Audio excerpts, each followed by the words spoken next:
And now it's time for something super fun because it's the first ever Futureport Awards. So I'm bringing up co-host Martin, and he's going to tell us all about it. Where did you go? Sounds so cool to be co-host. All right. Now I'm on. Yes. Last year we had the idea to do something also during the year in between the events, and we thought there are so many amazing people already at high schools and universities using technology to improve something in the world, something that Rosa was just talking about, addressing one of these sustainability development goals.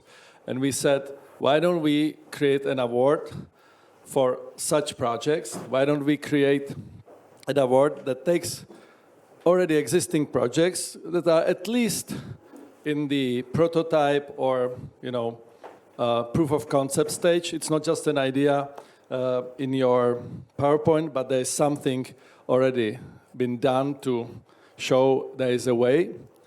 And take these projects and award them with money and with some also fame, of course.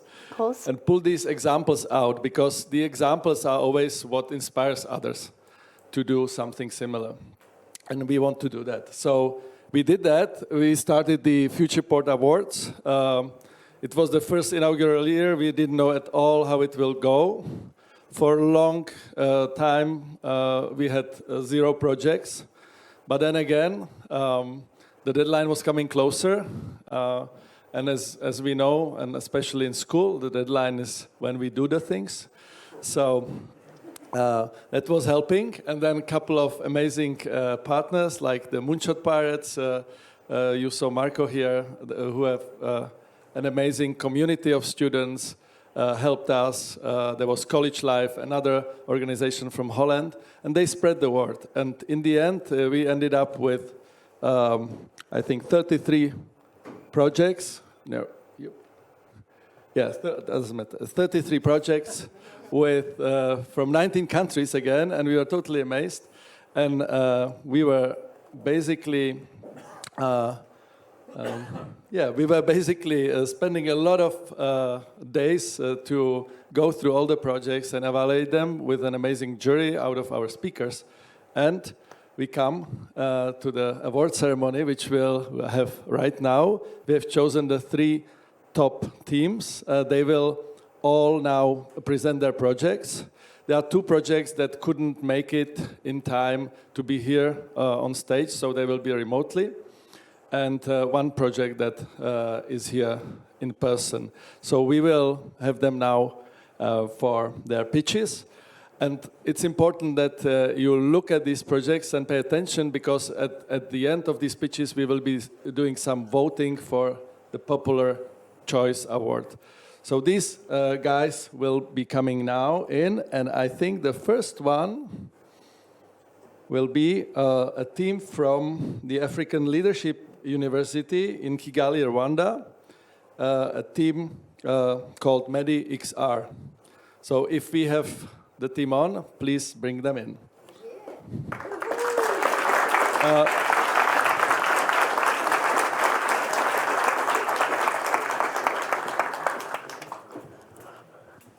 Esiosa, the floor is yours. Okay, thank you very much. I will be presenting my screen now.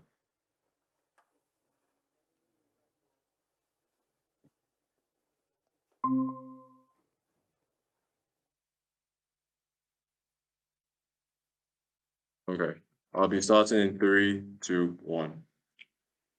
I want you to imagine a world where 1 in 5 surgical patients suffers from a surgical complication, and the chances of death are 1 in 10. This sadly is the reality of healthcare here on the African continent. But this is only a symptom of a larger plague: access to quality healthcare education. Why? Because it's expensive to build teaching hospitals, expensive to buy quality training equipment, expensive to construct labs, each made for a certain purpose, and impossible to maintain such facilities with the poor infrastructure most nations on the continent suffer from. Not to mention the time it will take to get all this approved and built, and the planning that comes with setting up such elaborate facilities in rural areas like here in Africa. This problem has led to the arcade training we see here today, ineffective. However, there is a gleaming light of hope. As in search for a solution, I and my fellow co-founders created a virtual reality company whose sole mission is to grant access to quality medical education across the African continent. We were born from a need here on the African continent, which is quality medical education in an affordable and immersive way. And we designed a platform that grants you the ability to become a top-tier medical practitioner with just a $300 virtual reality headset. And we built 5 main features. First, the anatomy lab. Here you can learn about an array of various systems and bodies, the functions and the diseases. Next, you have the surgery room, where we built a high elaborate simulated system that replaces high cost labs and construction materials. All we need is to simulate them, and you can practice an array of various surgeries. Next, the multi-user training room, which bridges the gap between the experts and the students across the continent, allowing for the students to actually have the ability to gain expert knowledge. Then we have the AI learning system that grants the students individualized learning, as well as the ability to actually learn how best they are able to learn. And finally, the surgical recordings lab, where we grant the students an array of various 360 recorded live surgeries of actual surgeries taking place, but this time in the VR environment. The SDGs we addressed are good health and well-being, as well as quality education. And we plan to grant the access to this platform to medical students, health practitioners, and medical institutions, first starting with Rwanda and then moving on to Kenya and the rest of Africa. Our impact is going to scale across 1 million students and 143 medical schools. And it's going to be given to them at only $20 per month, monthly subscription per student, and an annual subscription of $200 per student. And our milestones right now is conversations with University of Global Health and Equity, where we're able to sign an MOU for them to give us access to their students for tests. King Faisal Hospital, which is able to allow us access to their medical equipment to simulate. And we're currently working with an MOU with a financing company, BBox here in Rwanda, that's going to assist with renting out these headsets to allow for access across the board. We've also had the product developed to the scale of the anatomy lab, surgery lab, and surgical recordings lab. And right now, the AI system and multi-user training lab is currently undergoing integration in VR. And the platform is going to hopefully have the first release here in Rwanda by the end of the year, having only the anatomy lab for the students. This is our team, and these are the advisory boards where we have 4 expert doctors and a business and company advisor. Thank you very much, and on our way to join us on our way to revolutionizing healthcare education here in Africa and the world.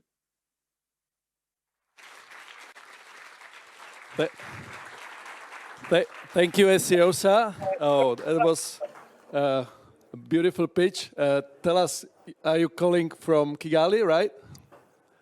Yes, we're currently in Kigali, Rwanda.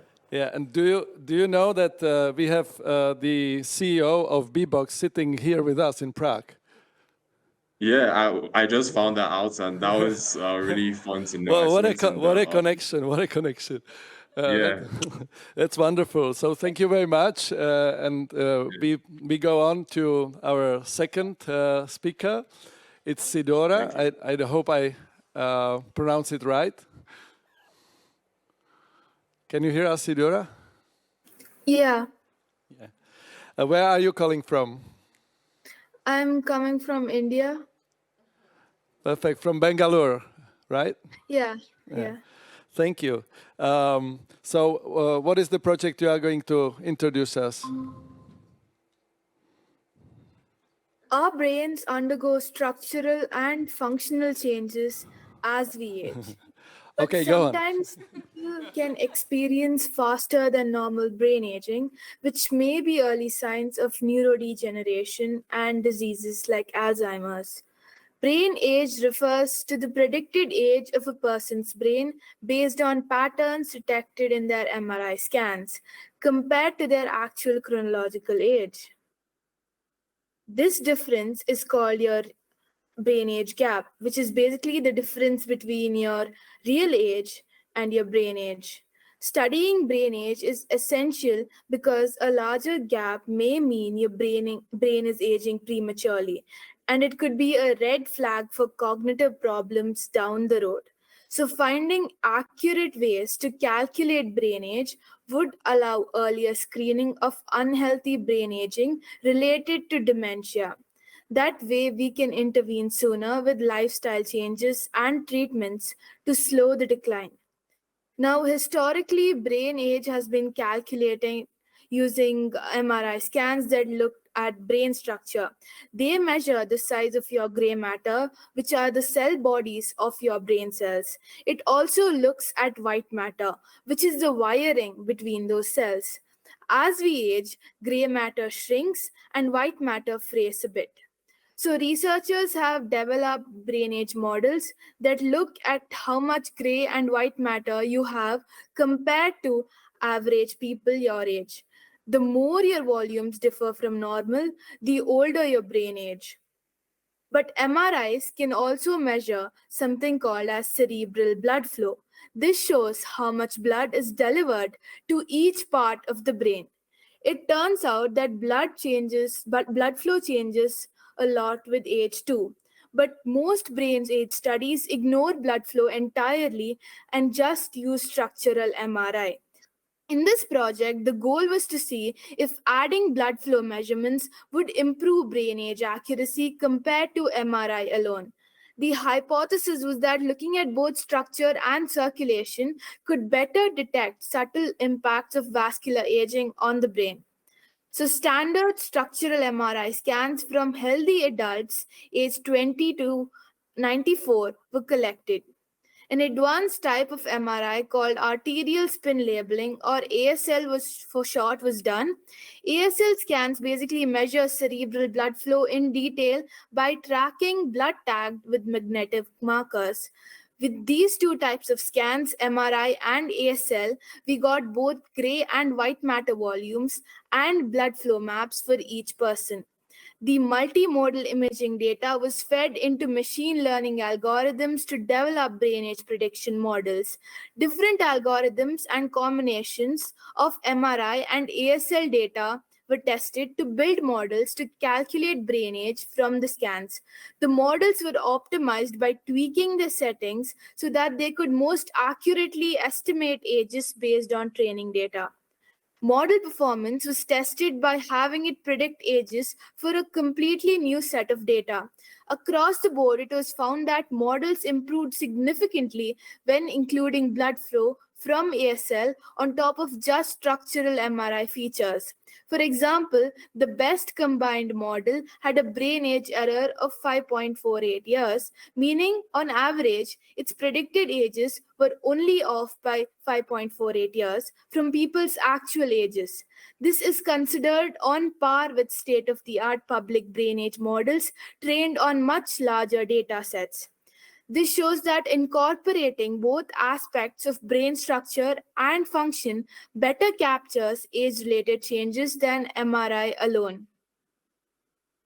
The blood flow measures that were most predictive of age were based on vascular territories, basically how much blood was reaching broad zones of the brain supplied by main arteries.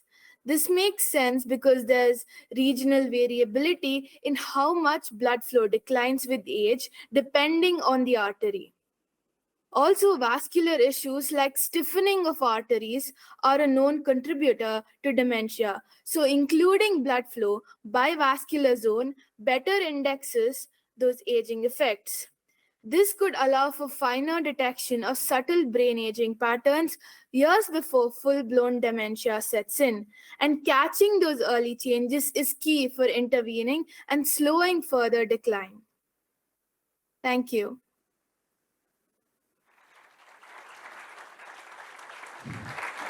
Thank you, Sidora.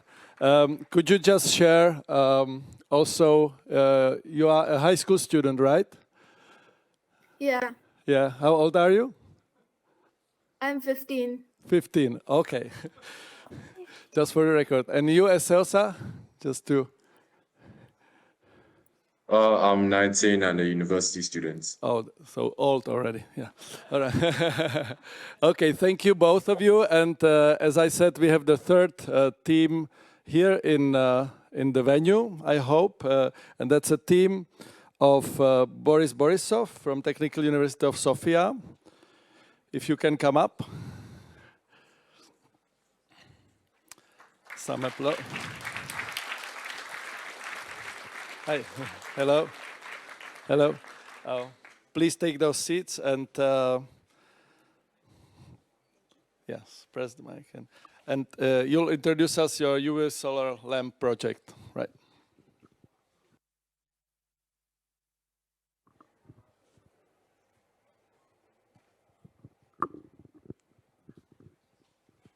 Hi.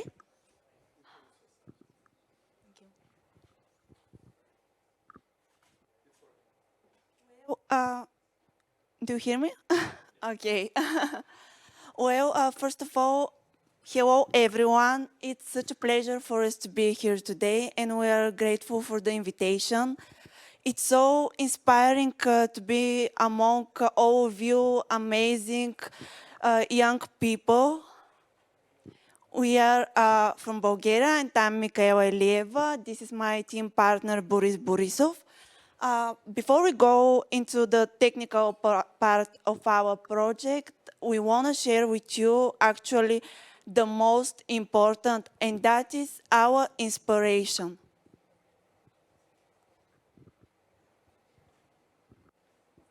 All living organisms need water to survive. We are taught from a young age to drink at least 3 liters of water a day to be healthy. But what happens when water becomes dead?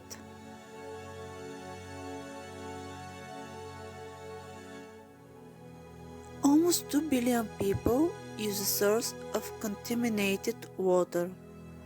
More than 350 million people in Africa doesn't have access to drinking water.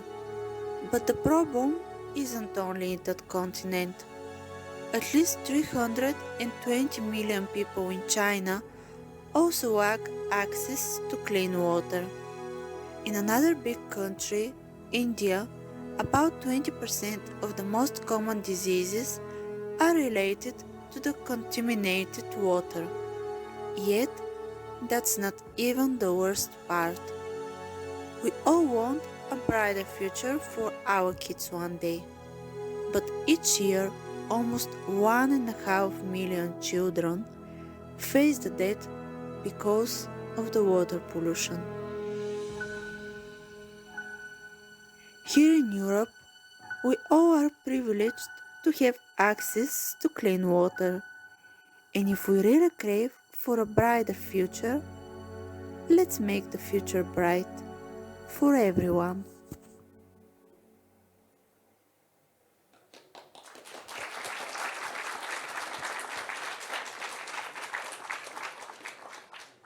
Thank you. And how can our UV light make a positive impact? Today we have a prototype of the device. We are really glad to show you. And the device has a solar panel on the top.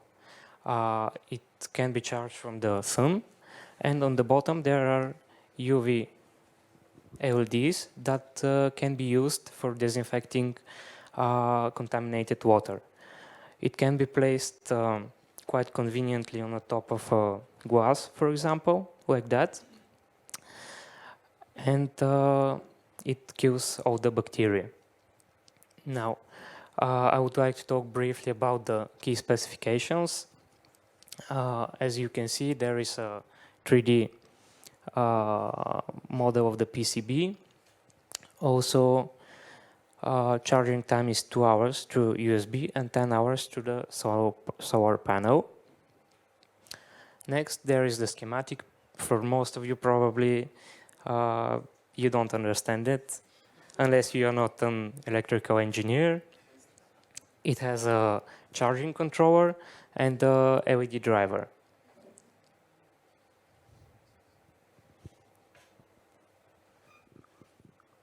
And a few words in conclusion.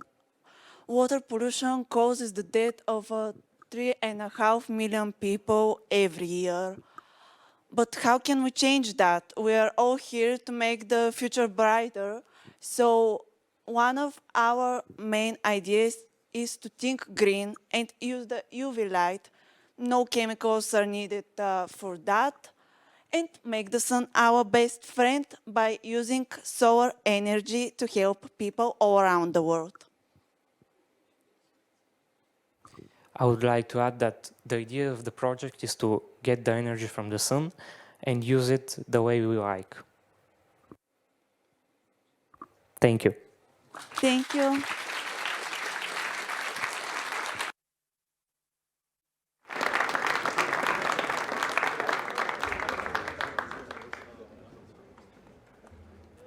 Thank you.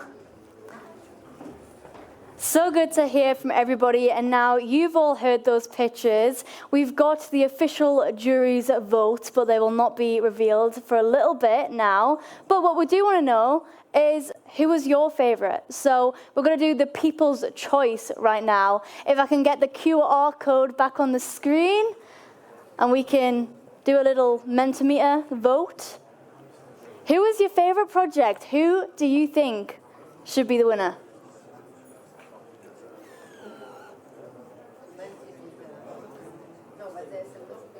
Oh, got some thumbs up, got some comments. Who is your winner? If you can press the letter I back in the media team to show the QR code, super. There it is. So if you lost your Mentimeter already, and if you would please now vote for one of these three projects, you've seen the pitches, and that will be the People's Choice Awards. You will not see the results here in real time. We've hidden them. We leave them for the last prize and announcement.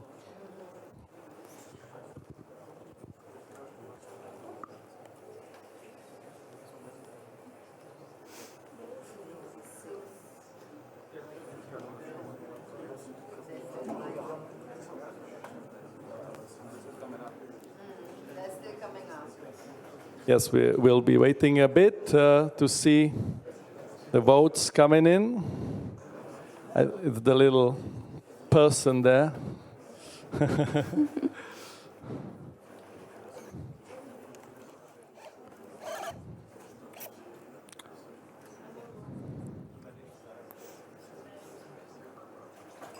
All right. Still coming in, still coming in. Let's see if we can get 200 votes. It's good there's no thumbs down button. Yeah.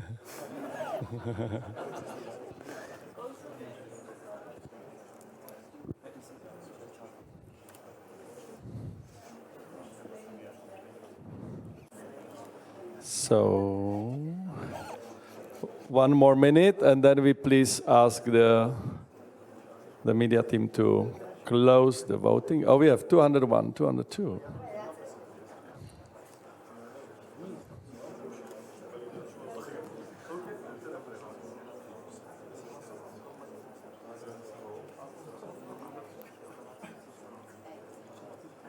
Okay. So, thank you. Let's close the voting now. Okay. And now, please let us proceed with the award ceremony. Tilly, we will bring in some of the jury members who will announce the winners. So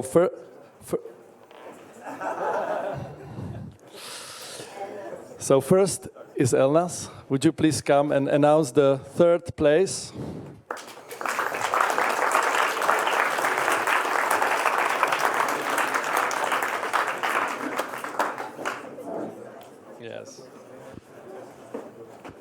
So first of all, I want to say that I have a look at all the 33 projects, and we met, I think, 4 times to decide. So this is going to be a final meeting. We're going to decide who is going to win.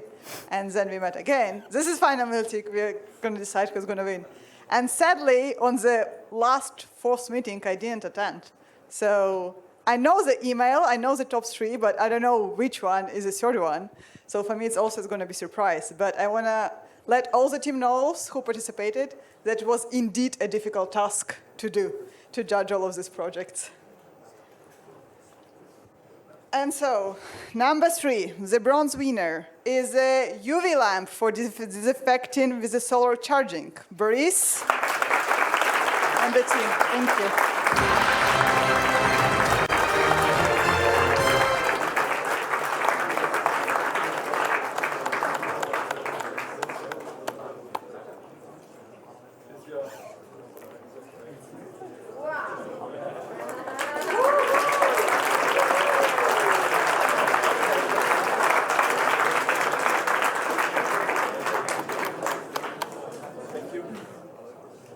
Thank you very much, guys. Thank you also for coming here.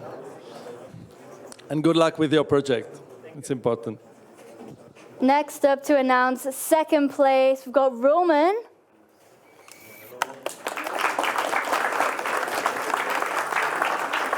So what an incredible pitch is actually. I bow down to all of you. And I have a privilege to tell you who was on the 2nd place. By the way, this is my favorite startup. Actually, that's a good idea. Could we put the 2 Exactly. Can we just have them online on the teams screens? on the screen? 2 of them. Yay! Yes. So the 2nd place winner is a MIDI XR. Congratulations. And actually, as Siosa cannot be here in an improvised fashion, we would like to ask you, Mansour, as you are the distributor of their technology, to take this check. Please come in. So we give the money to you. Yeah, exactly. You can give it to them. So here's the.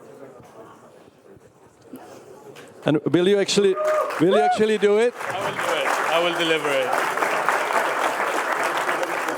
Eosa, you can go to Kigali Heights, level 4, pick up the award money today. Yeah, thank you.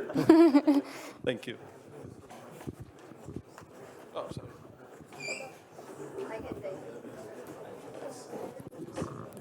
And last but definitely not least, to announce 1st place, I invite up Jessica.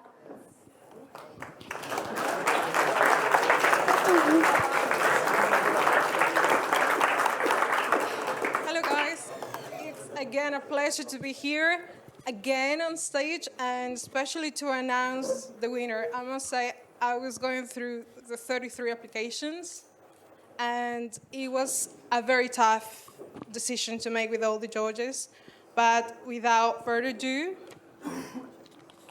and the drums please, no drums? And the drums, come on guys, we worked on this on the previous Awesome. Well, it's CV Flow with Sonohara Raja, and from Bangalore, Karnataka, India. So congratulations.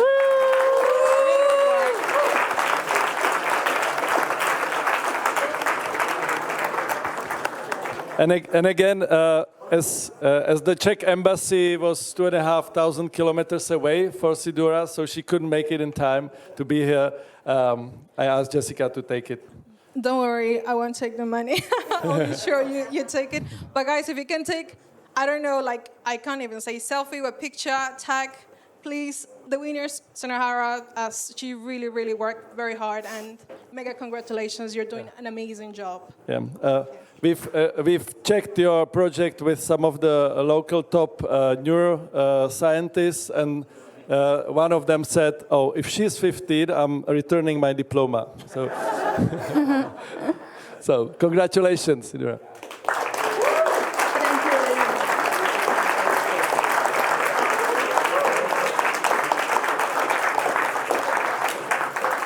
And now it's time for the People's Choice. Results are in. This is your vote. Very important. Martin's got to check, and we can now reveal the winner. We get on screen. Oh. Yay! Oh, Medicsar. Okay. So, if we still have Esausa there, and can we get him on screen? Here's an extra check for him, for the People's Choice. He's gone. He's probably gone already. Oh, but no. no matter, we will get this money to him that they can use it to go further with their project. So thank you very much. This was for the awards. And